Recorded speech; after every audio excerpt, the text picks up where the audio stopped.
Hey, Micah Taylor here for Confluence Water Sports, and I'm standing here with Jeff Little, one of our pro anglers.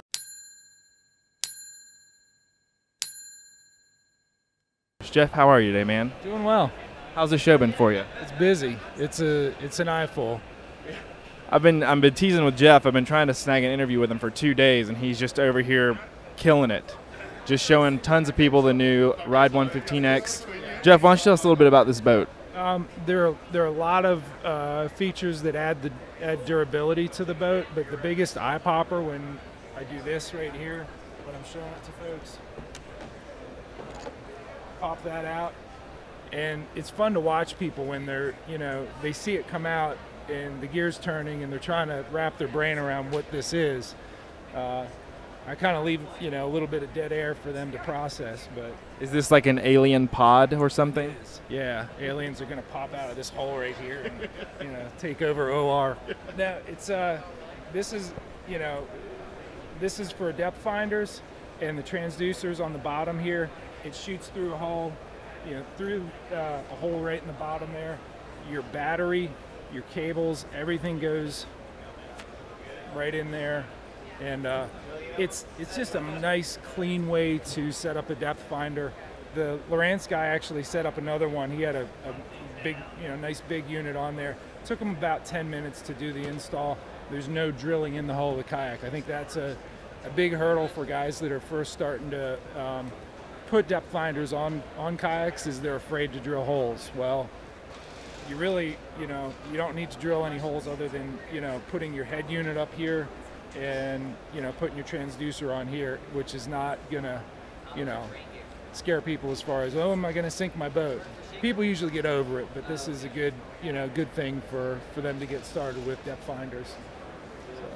Yeah, and I guess it's removable, so it's a little less scary. If you mess up here, you can probably just get another console instead of drilling in your boat. It's not gonna mess up. I think it's mostly a mental thing. So we actually took it out on the Susquehanna River last Saturday. It was Juan Varut, Chris Gorsuch, who were two other Wilderness Pro staffers, and myself, and took it out on the river, did some Class 2 rapids, really tried to beat the snot out of this new boat. That's what we do as pro staffers, is try to break stuff, and it did really well. That was one of the concerns I had.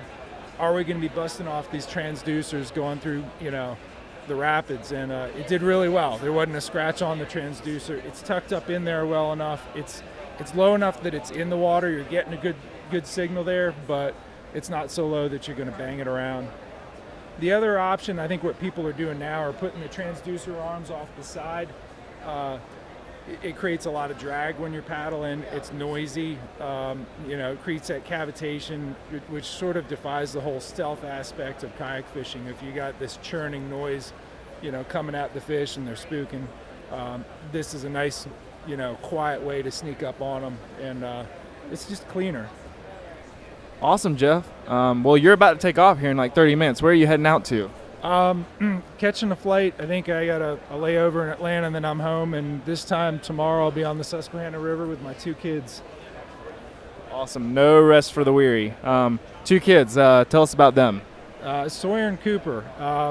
I usually have them in a Tarpon 120 ultralight, and they zip all over the place. It's a nice lightweight boat, and it's great for kids, and they're hard to keep up with, Well, there you have it. Jeff Little is not only showing us the boat of the future, but he's raising future anglers for us already. Absolutely. Awesome, Jeff. Well, thanks for showing us around today, and we'll see you around. Thanks, Mike. All right, stay tuned, and we'll bring you a little more later.